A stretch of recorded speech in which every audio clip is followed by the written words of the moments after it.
Poornima, thank you for joining us on BL Context. So the Finance Minister presented the budget 2022 today, and there have been some interesting developments on various fronts. What is your take on the budget, and especially with the UP elections and the Punjab elections and many other crucial events coming around the corner? Yeah, well,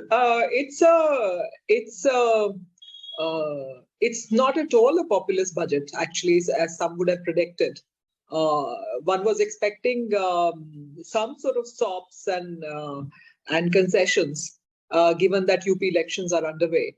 But they have refrained from doing that. I think they are staggering it for the last year of the general elections. So no concessions to the middle class in terms of tax exemptions. No big ticket lollipops for the farmers. In fact, the fertilizer subsidy, it looks like it's coming down. They're stopping imports. So that in the farm sector or for the middle class, we don't see. See, it's a supply side driven budget where the social sector spending, Maganrega, it seems to have gone down the allocations.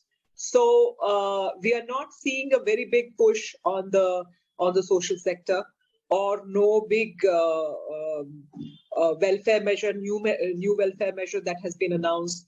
No big ticket item for the farmer to get very enthusiastic about, not the middle class either. So we are not seeing the kind of budget that one would have expected, given that very crucial state elections are going on. So this could be a sign of the government being confident about what they're expecting in UP, or maybe it's a little too late to come out with lollipops, or they are saving it for the next year's budget. You, having traveled to different parts of UP and some other parts of India as well, have seen how this current government has fared in different states. Do you think this budget would probably not work in their favor, given the scenario that we have seen in, say, UP at the moment? Yeah, well, I haven't traveled as much as I would have liked to, but I would. And UP, I think UP BJP is fighting a very tough fight right now. Most opinion polls seem to think that they're going to manage to win. And of course, the BJP has several things going for it. They have a formidable organization. They have a lot of, they're the richest party in the country.